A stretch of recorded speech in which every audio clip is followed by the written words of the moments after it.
Fala galerinha do xadrez, tudo beleza? Pessoal, logo mais teremos as Olimpíadas, hein? Brasil ali já, os nossos jogadores, as nossas jogadoras já estão na Índia nesse momento, tá bom? O nosso querido árbitro Mauro Amaral também está lá, enfim, todo mundo se preparando lá. Em breve mais novidades, tá bom? Que vai começar o Brasil nas Olimpíadas, o torneio aí emocionante, países do mundo todo jogando, tá bom? Se eu não me engano, Rússia e China não jogarão, mas a gente vai ter aí o time da Índia, tá muito forte, o time dos Estados Unidos é o time favorito, com maior média de rating e tudo mais, e a gente vai torcer pelo nosso Brasil aí, tá bom? Tanto no absoluto quanto no feminino. Mas enquanto a gente aguarda aí o começo aí das Olimpíadas para poder transmitir, enfim, trazer as partidas aí para vocês, eu trouxe uma partida aqui, Vasily Ivanchuk jogando contra o Kramnik na década de 90, olha o style, olha o mullet. Vamos lá, vamos ver.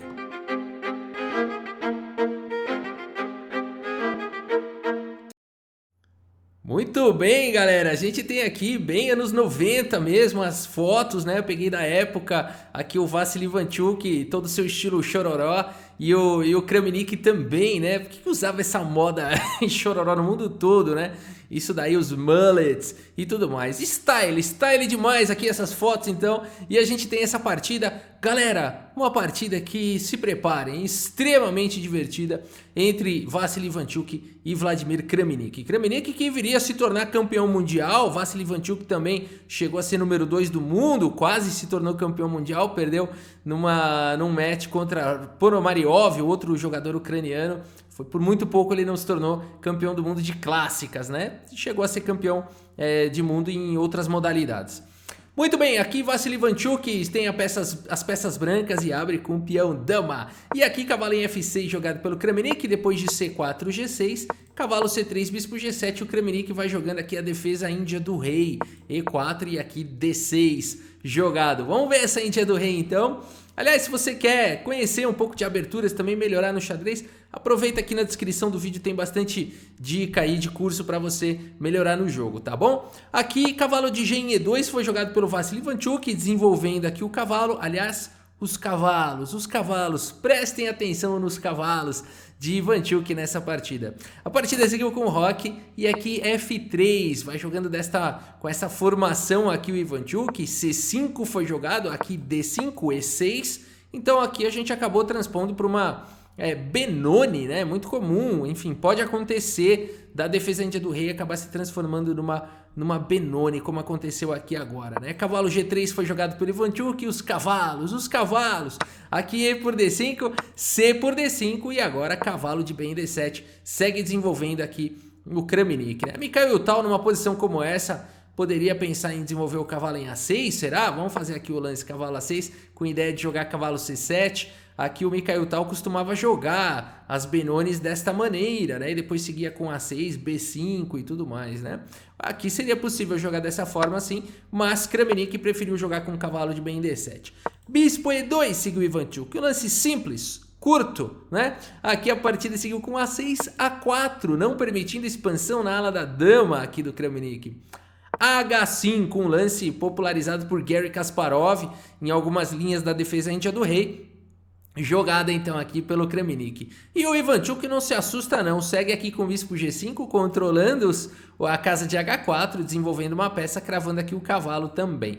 A partida seguiu com dama em E8, Kramnik já dá liberdade para o Pocotó, né? Já tira a dama aqui dessa diagonal e coloca forte pressão já na coluna E. O Ivanchuk não se incomoda, segue com dama D2 e a gente não sabe se ele vai fazer o roque, se ele vai fazer grande roque, se ele vai jogar com o rei no centro. É o Ivanchuk, ele é imprevisível, não dá pra saber. Aqui a partida seguiu com o cavalo em H7, atacando o bispo, e aqui bispo H6, combatendo esse forte bispo aqui do Kramnik da Índia do rei.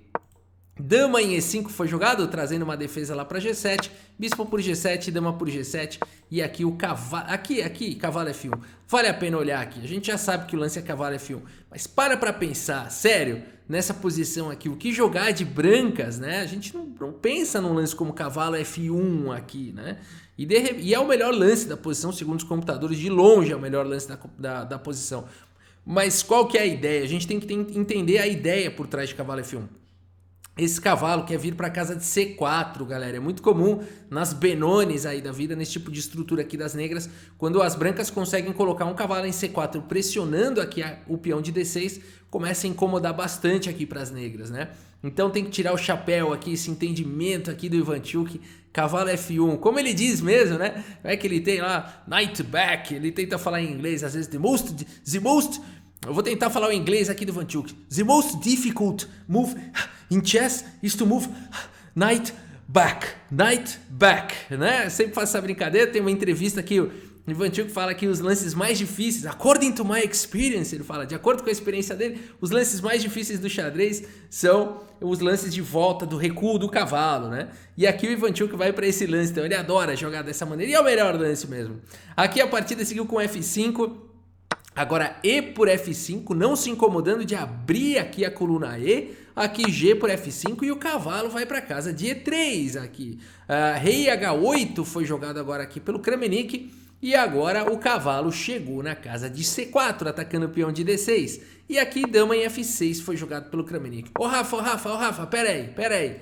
Até agora eu entendi, o cavalo estava aqui em E3, estava protegendo aqui em G2. Quando o cavalo pula para C4, por que o Kramnik não manda bala aqui nesse peão aqui de G2? Seria perigoso demais, né? Aqui o Ivanchuk poderia seguir com Grand Rock, né? E agora abriu aqui a coluna G e vai ter muito ataque na coluna G, por exemplo, dama G6, torre de H em G1, dama vai para F6, F4, aqui depois de um B5, por exemplo, tentando contra-jogo na ala da dama, peão toma, cavalo toma, e se a torre der cheque não tem nada demais, o rei, por incrível que pareça, tá seguro aqui na casa de C2, e depois de algumas trocas, a gente tem uma pressão insustentável aqui em D6, e uma posição muito melhor, vantajosa aqui já, praticamente vencedora aqui para as brancas, né? Pelo domínio da coluna G, atividade do bispo, atividade dos cavalos e também a exposição do rei do Kramnik.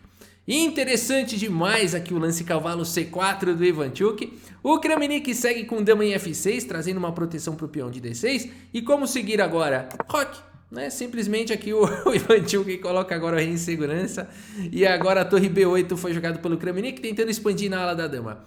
Torre de F em E1, colocando a torre na coluna aberta. B5 chegou, A por B5 e aqui os cavalos de Vassily Ivanchuk. Cavalo em A5, melhorando a posição do cavalo, de olho já na casa de C6, pressão já aqui na casa de B5. A partida seguiu com B4 e agora cavalo B5. Olha, esses cavalos de Ivanchuk vão dançando pelo tabuleiro. Aqui, pessoal, a gente tem um momento crítico. Momento crítico, muito difícil de achar um lance. O Kramnik segue aqui com o bispo em A6 atacando o cavalo, parece um lance bom, atacando aqui o cavalo já 2 vezes, e aqui então o Ivanchuk segue simplesmente com o cavalo em C7, atacando o bispo agora 2 vezes, bispo por E2, torre por E2, preparou inclusive para dobrar as torres, e aqui torre G8, o Kramnik vai para o contra-jogo. Será que vai dar tempo? Cavalo C6 pelo Ivanchuk, e os cavalos aqui atacando agora a torre de B vai para casa de C8 e cavalo E6. O Ivanchuk tem 2 cavalos na cesta horizontal, pessoal. Dizem que um cavalo na cesta horizontal vale por uma torre. O Ivanchuk tem 2 aqui nessa posição. Incrível como vai avançando aqui o Vassily Ivanchuk. Torre A8 foi jogada agora pelo Kramnik, propondo um pouquinho de trocas. Torre de A em E1, nada disso. O Ivanchuk reforça aqui o ataque na coluna E. Torre em A2 foi jogado, pressão agora aqui no peão, que está muito bem protegido pela dama e pela torre, portanto cavalo em F4 aqui jogado pelo Vassily Ivanchuk. Dama G5, forte pressão agora aqui em F4, se o cavalo sair daí dá para trocar as damas, também tem pressão lá em G2, mas está tudo bem protegido, né, pessoal? E o Ivanchuk segue aqui com H4, atacando a dama. A dama vem para casa de G3 e agora torre aqui em E6, vai destruindo a posição aqui o Vassily Ivanchuk, né? Ô Rafa, não entendi esse H4 aí, dama por H4 seria possível também, né? O ponto todo é que aqui seguiria provavelmente com o cavalo aqui em E7 e a dama tá numa posição ingrata, né? O cavalo quer pular, os cavalos querem pular para casa de G6. Ah, mas agora é vez das negras, é verdade, dama F6 teria que jogar, mas aí tá caindo a torre, né? Não daria para ser muito diferente disso, com uma posição bem vantajosa aqui para as brancas. Legal esse H4, né? Por isso, dama G3 foi jogado, evitando aí os duplos do cavalo, mas aqui torre E6, então, foi jogado pelo Ivanchuk, pressão aqui em D6.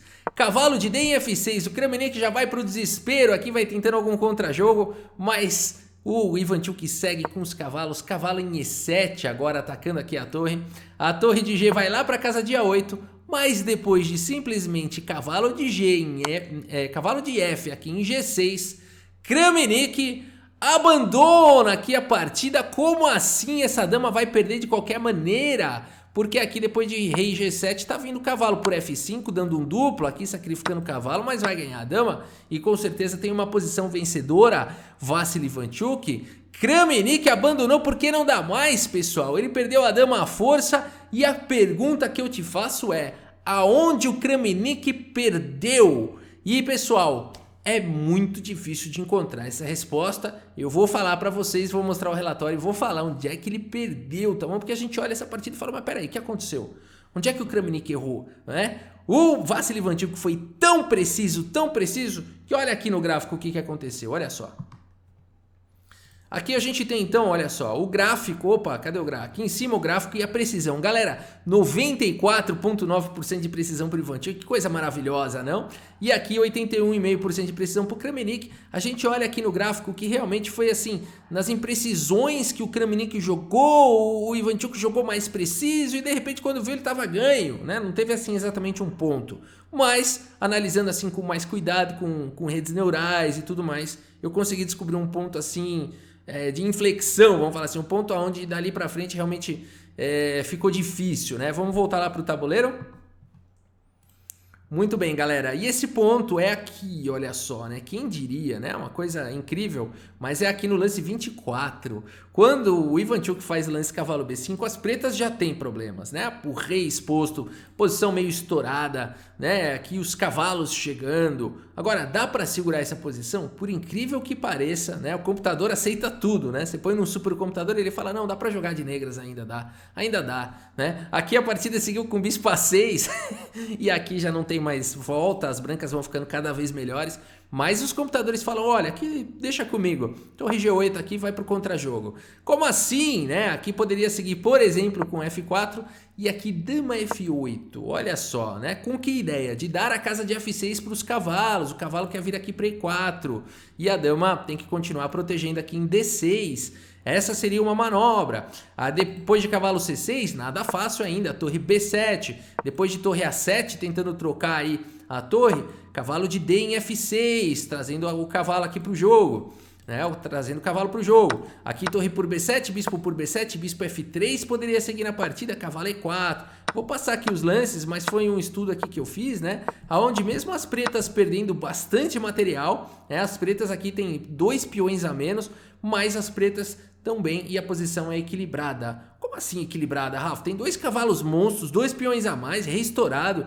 Pois é, galera, os computadores de fato aceitam tudo, né? Dama G7 agora indo para o contra-jogo e depois de um lance como cavalo E5, bispo H3, o trunfo todo das negras estaria nesse contra-jogo, né? Depois de um G3, H4, né? Realmente as pretas tinham essa condição de buscar esse contra-jogo, pressão total na coluna G. Dama E1 seguraria a posição, peão toma, e aqui não dama toma, que iria para um final vantajoso para as brancas, mas sim bispo F5, aqui então dando suporte para o cavalo entrar na casa de E4, e aí depois de um rei F1, por exemplo, o cavalo G4, enfim, aqui é um estudo que eu fiz, lances extremamente precisos aqui dos dois lados, e por incrível que pareça, esse final é equilibrado, mesmo as pretas tendo 2 peões a menos, porque o rei aqui está exposto e vai sofrer pressão nas casas claras, aqui combinado de dama com bispo, né? Por exemplo, dama E2, dama cheque, aqui não trocando as damas e sim pressionando agora o peão, aqui o rei vai tomar todo tipo de ataque,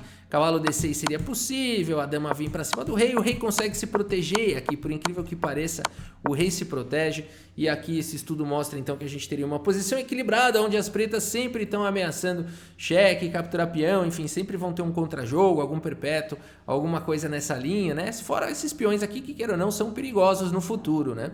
Então uma posição muito difícil de ser jogada, mas agora sim você põe essa posição num computador recreativo, como o do chess.com, e ele entende que a posição é equilibrada, né? Então a gente viu aqui um caminho de, sei lá, 20, 30 lances de corda bamba, aonde o Kramnik teria que seguir para não perder a partida, né? Que dificuldade, né? Mas é isso, galera. Assim jogava Vassili Ivanchuk, né? Nos seus grandes tempos. Até hoje ele de vez em quando traz umas partidas aí absurdas, né? Espetaculares que a gente fica encantado de assistir, né? Mas é isso. Espero que vocês tenham gostado aqui desse vídeo, tá bom? Muito obrigado pela sua audiência. Um grande abraço para todos vocês e até a próxima. Valeu!